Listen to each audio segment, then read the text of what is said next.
Alekz Londos, a freelance international photojournalist, videographer and reporter, shot a scene from the catastrophic fires in the US, especially for Alatra TV.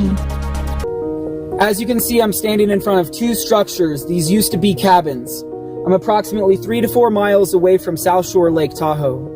Over the last 2 weeks, I've been responding to the Caldor fire that swept across this entire region and has caused an incomprehensible amount of destruction. Not only has it displaced a lot of people through the voluntary and mandatory evacuations, it's also caused great suffering, unimaginable suffering towards all of the sentient beings. This fire is huge. I mean, last I checked, it was over 200,000 acres.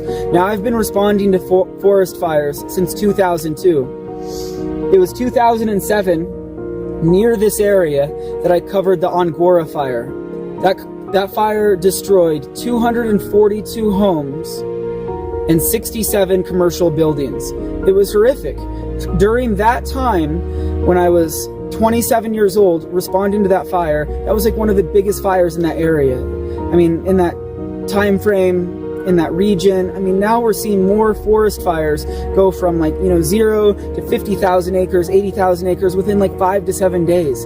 It's just unimaginable. I mean, we would have never thought this would have happened a decade, 2 decades ago, when I first started covering forest fires in 2002. It's just upsetting that scientists predicted we would see more cyclonic activity around the world, and now we are. They predicted that we would see more forest fires, greater forest fires, happening simultaneously, just like hurricanes, not only increasing in velocity and strength and size and duration, but also starting to spiral simultaneously. And we're seeing all these superstorms just like scientists predicted. And they also said, once we started seeing the effects of climate change, it would be too late to stop it. The positive feedback loops would already be spiraling out of control. The exponential positive feedback loops, and it would be too late to stop it. And that's what we're seeing now. This disaster that's burned across this entire region, yes, it's abnormal. Moisture levels should be too high this time of year. Humidity should be higher. I mean, we're in a regional drought. Parts of California, Oregon, Washington, and places around the world are experiencing not only regional droughts, but regional heat waves. We're seeing more fires like this because of those 3 factors. Well, actually, there's 4. Not only is there the regional droughts and the regional heat waves, there's also low humidity, but there's one other factor, and that's the erratic wind speeds and the inconsistent wind patterns.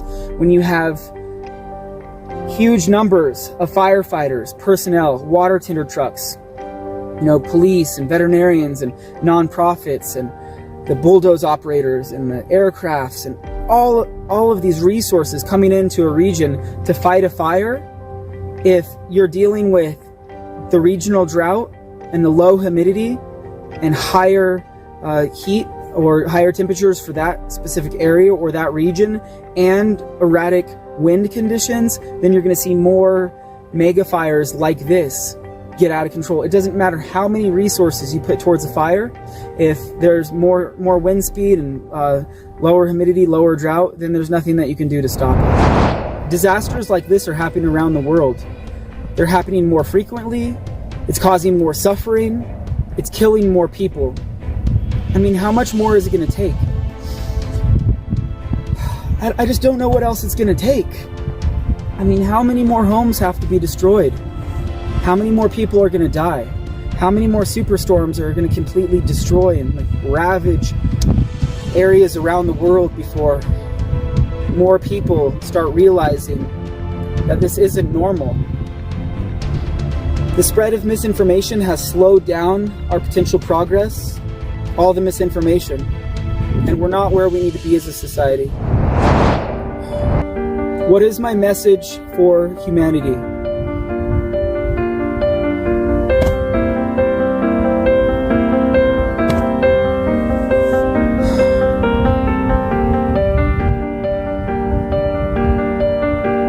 We were so fortunate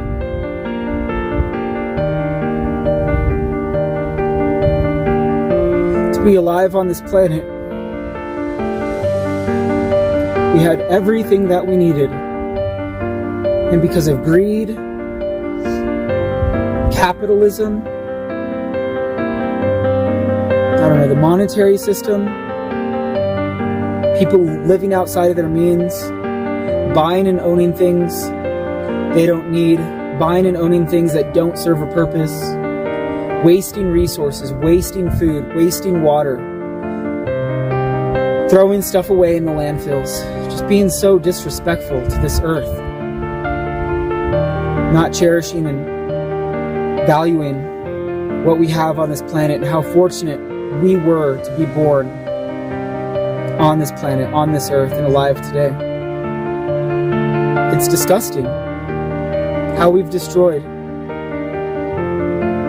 such a huge portion of Earth's biosphere. So I think it's our moral responsibility to clean up the mess that we made before the 6th mass extinction event, or the apocalypse, or end times, whatever you want to call it. Biosphere collapse. It's happening. And we have to do everything that we can to stop it or slow it down so we can fix the damage that we caused and hopefully repair all the damage that we've created.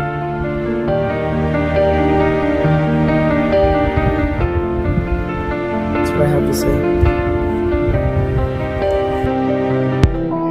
If you have witnessed any climatic anomaly, send your videos to climate@alatra.tv.